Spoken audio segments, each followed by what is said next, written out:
Individual Psychology.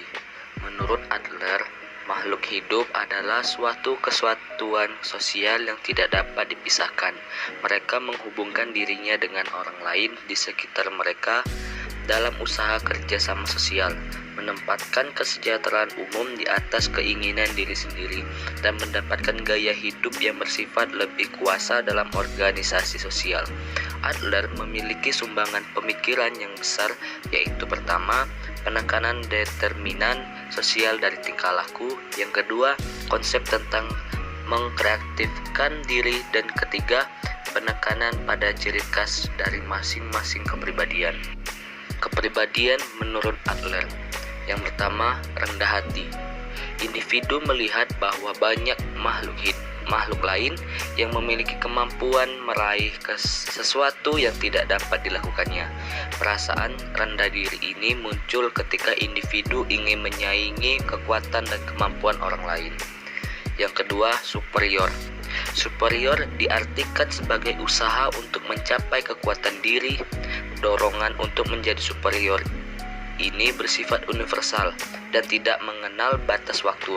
Meskipun demikian, menjadi superior tidak harus selalu berkompetisi dengan orang lain, namun usaha untuk meninggalkan rasa rendah diri. Yang ketiga, gaya hidup. Gaya hidup yang diikuti individu adalah kombinasi dari dua hal, yakni dorongan dari dalam diri yang mengatur arah perilaku dan dorongan dari lingkungan yang mungkin dapat menambah atau menghambat arah dorongan dari dalam tadi. Yang keempat, diri kreatif.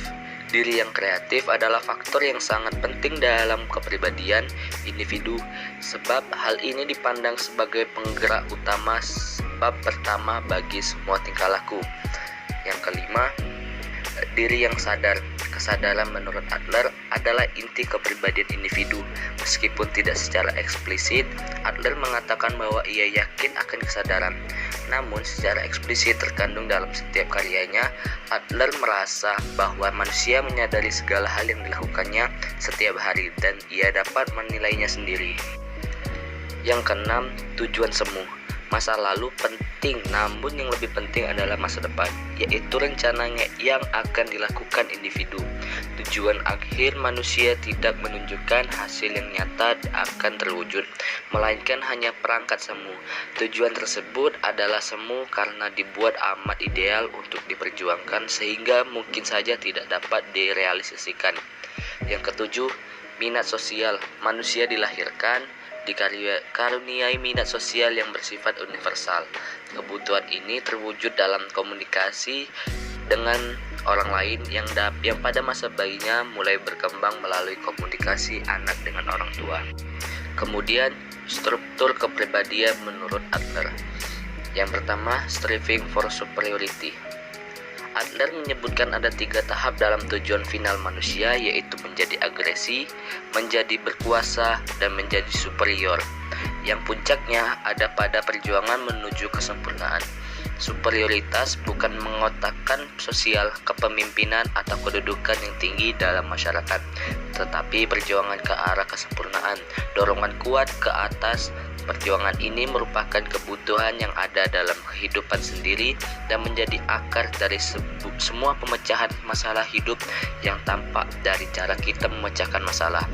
Dorongan ke arah superioritas dapat menjelma dalam cara yang berbeda-beda, dan setiap orang mempunyai cara konkret masing-masing untuk berusaha mencapai kesempurnaan. Yang kedua, subjective perception. Prinsip kedua Adler adalah persepsi subjektif. Orang membentuk perilaku dan kepribadian mereka. Orang-orang berjuang untuk superioritas atau keberhasilan untuk mengimbangi perasaan inferioritas. Tetapi cara mereka berjuang tidak dibentuk untuk realitas, tetapi oleh persepsi subjektif mereka tentang realitas, yaitu oleh mereka fiksi atau harapan masa depan. Manusia dipengaruhi oleh persepsi subjektif masa kini tentang masa depan. Hal tersebut tidak perlu disadari dan dimengerti, namun demikian persepsi ini memberikan tujuan pada semua tindakan manusia dan bertanggung jawab pada pola konsisten yang berjalan di sepanjang hidup mereka. Yang ketiga, unity of personality. Ada dua. Yang pertama, logat organ. Kasus anak laki-laki yang sangat patuh yang mengompol di malam hari untuk mengirim pesan bahwa dia tidak ingin menuruti keinginan orang tua. Tingkah lakunya benar-benar ekspresi kreatif karena anak berbicara dengan kantung kemihnya alih-alih mulutnya. Yang kedua itu kesadaran dan tak sadar. Kesatuan kepribadian adalah keselarasan antara tindakan sadar dan tidak sadar. Adler mendefinisikan ketidaksadaran sebagai bagian dari tujuan yang tidak dirumuskan secara jelas dan tidak sepenuhnya dipahami oleh individu. Selanjutnya yang keempat yaitu social interest atau minat sosial. Kepentingan sosial dapat didefinisikan sebagai sikap keterkaitan dengan kemanusiaan pada umumnya, serta empati bagi setiap anggota komunitas manusia. Adler memanifestasikan dirinya sebagai kerjasama dengan orang lain untuk kemajuan sosial daripada untuk keuntungan pribadi. Kepentingan sosial adalah kondisi alami dari spesies manusia dan perekat yang mengikat masyarakat bersama-sama. Minat sosial berakar sebagai potensi pada setiap orang, tetapi harus dikembangkan sebelum dapat berkontribusi pada gaya hidup yang bermanfaat. Minat sosial adalah tolak ukur Adler untuk mengukur kesehatan psikologis dan dengan demikian merupakan satu-satunya kriteria nilai-nilai kemanusiaan. Bagi Adler, minat sosial adalah satu-satunya ukuran yang digunakan untuk menilai nilai seseorang. Sebagai barometer kenormalan, ia merupakan standar yang digunakan dalam menentukan kebermanfaatan suatu kehidupan. Sejauh orang memiliki minat sosial, mereka secara psikologis matang. Orang memulai hidup dengan kekuatan perjuangan dasar yang diaktifkan oleh kekurangan fisik yang selalu ada. Kelemahan organik ini tak terhindarkan mengarah pada perasaan rendah diri. Dengan demikian, semua orang memiliki perasaan rendah diri dan semuanya menetapkan tujuan akhir pada sekitar usia 4 atau 5 tahun. Namun, individu yang tidak sehat secara psikologis mengembangkan perasaan rendah diri yang berlebihan dan berusaha mengimbanginya dengan menetapkan tujuan keunggulan pribadi. Mereka dimotivasi oleh keuntungan pribadi daripada minat sosial, sedangkan orang sehat dimotivasi oleh perasaan tidak lengkap yang normal dan minat sosial yang tinggi. Pada minat sosial, ada yang disebut dengan striving toward the goals. Striving toward the goals dibagi menjadi dua, yaitu personal superiority dan personal inferiority. Kita akan membahas yang pertama, yaitu personal superiority. Adler menyebutkan ada 3 tahap dalam tujuan final manusia, yaitu menjadi agresi atau hasrat akan kekuasaan, menjadi berkuasa atau protes maskulin, dan menjadi superior atau perjuangan ke arah superioritas yang puncaknya ada pada perjuangan menuju kesempurnaan. Dorongan ke arah superioritas dapat menjelma dalam cara yang berbeda-beda, dan setiap orang mempunyai cara konkret masing-masing untuk berusaha mencapai kesempurnaan. Misalnya, orang neurotik memperjuangkan tujuan-tujuan egoistik atau mementingkan diri sendiri seperti memperjuangkan harga diri, kekuasaan, dan pemujaan diri, sedangkan orang normal memperjuangkan tujuan-tujuan yang bersifat sosial. Yang kedua yaitu personal inferiority. Perasaan inferioritas adalah perasaan-perasaan yang muncul akibat kekurangan psikologis atau sosial yang dirasakan secara subjektif maupun perasaan-perasaan yang muncul dari kelemahan atau cacat organ tubuh nyata. Perasaan ini bersumber pada rasa tidak lengkap atau tidak sempurna dalam setiap bidang kehidupan manusia. Setiap manusia memiliki perasaan inferioritas, terlepas dari apakah individu mau dan akan mengakuinya atau tidak. Adler mengidentifikasi 2 bentuk inferioritas. Yang pertama adalah inferioritas universal dan yang kedua adalah perasaan yang dilebih-lebihkan tentang inferioritas. Kedua tipe perasaan inferioritas ini mengarah pada perjuangan untuk mengatasinya. Suatu striving untuk mencapai goals ringkasnya mengilustrasikan bagaimana kekuatan perjuangan bawaan bergabung dengan kekurangan fisik yang tak terhindarkan untuk menghasilkan perasaan rendah diri yang universal atau yang dapat dilebih-lebihkan atau normal. Yang kelima, lifestyle. Gaya hidup adalah istilah yang digunakan Adler untuk merujuk pada cita rasa kehidupan seseorang yang mencakup tujuan seseorang, konsep diri, perasaan terhadap orang lain, dan sikap terhadap dunia. Ia merupakan produk interaksi, hereditas, lingkungan, dan daya kreatif seseorang. Manusia yang sehat memiliki gaya hidup yang fleksibel dan mampu menciptakan pilihan-pilihan baru dalam menjalani kehidupan. Semua yang kita lakukan terbentuk dengan keunikan gaya hidup kita. Hal ini menentukan aspek kehidupan mana yang cenderung kita sukai atau tidak sukai, dan sikap mana yang kita pegang. Gaya hidup dipelajari dari interaksi sosial yang terjadi pada tahun-tahun awal kehidupan. Adler mengemukakan 4 gaya hidup yang dapat digunakan untuk menyelesaikan masalah itu. Yang pertama, dominan tipe. Tipe ini adalah sikap pemerintah dengan kesadaran sosial yang rendah. Orang seperti ini berperilaku tanpa memikirkan orang lain. Yang kedua, getting type, yang mana manusia mengharapkan apa saja dari orang lain yang sangat bergantung dengan mereka. Yang ketiga, avoiding type, membuat tidak ada upaya dalam menghadapi masalah kehidupan dengan menghindari semua kesulitan, menghindari setiap kemungkinan terjadinya kegagalan. Yang keempat, social useful type, di mana kita berdampingan dengan orang lain dan berperilaku sesuai dengan kebutuhan mereka. Yang keenam, creative power. Creative power merupakan puncak prestasi Adler sebagai teoritisi kepribadian. Creative power menempatkan mereka dalam kendali atas kehidupan mereka sendiri, bertanggung jawab atas tujuan akhir mereka, menentukan metode mereka berjuang untuk tujuan itu, dan berkontribusi pada pengembangan minat sosial. Yang D, minat sosial sebagai indikator penting sehat mental.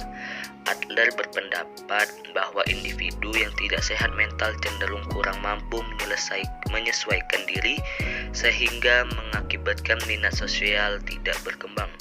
Orang sehat mental dimotivasi oleh perasaan tidak lengkap yang normal dan minat sosial yang tinggi. Mereka berusaha keras menuju tujuan kesuksesan yang didefinisikan dalam hal kesempurnaan dan penyelesaian untuk semua orang. Yang E, faktor yang menyebabkan minat sosial kurang berkembang. Secara sosial tidak mengekspresikan minat sosial mereka melalui tindakan. Mereka tidak aktif berjuang untuk memecahkan apa yang dianggap Adler sebagai 3 masalah utama kehidupan: cinta bertetangga, cinta seksual, dan pekerjaan, dan mereka melakukannya melalui kerjasama, keberanian pribadi, dan kesediaan untuk memberikan kontribusi bagi kesejahteraan orang lain. Kemudian kekurangan fisik yang berlebihan, baik bawaan atau akibat cedera atau penyakit, tidak cukup untuk menyebabkan kesalahan penyesuaian. Mereka harus disertai dengan perasaan rendah diri yang menonjol. Saya selanjutnya menjelaskan tentang safeguarding tendencies. Safeguarding tendencies ini berfungsi untuk orang untuk menyembunyikan citra diri mereka yang meningkat dan untuk mempertahankan gaya hidup mereka saat ini. Nah, safeguarding dari Adler ini dibagi menjadi 3. Yang pertama yaitu ada alasan, yaitu cenderungan menjaga yang paling umum dari semua kecenderungan tersebut, yang biasanya dinyatakan dalam format ya, tetapi, atau jika saja. Yang kedua yaitu ada agresi. Cenderungan pengamanan umum lainnya, agresi. Adler itu berpendapat bahwa beberapa orang menggunakan agresi untuk melindungi kompleks superioritas mereka yang berlebihan, yaitu untuk melindungi harga diri mereka yang rapuh. Pengaman melalui agresi atau safeguarding melalui agresi dapat berupa depresiasi, tuduhan, atau tuduhan diri sendiri. Kecenderungan yang dari safeguarding yang ketiga yaitu ada withdrawal. Perkembangan kepribadian dapat terhenti ketika orang lari dari kesulitan. Adler menyebut ini adalah suatu kecenderungan yang disebut dengan withdrawal atau menjaga jarak. Beberapa orang secara tidak sadar melarikan diri dari masalah hidup dengan membuat jarak antara diri mereka sendiri dan masalah tersebut. Adler mengenali 4 mode safeguarding melalui withdrawal ini, yaitu yang pertama ada bergerak mundur. Adalah cenderungan untuk melindungi tujuan fiktif superioritas seseorang dan secara psikologis kembali ke periode kehidupan yang lebih aman.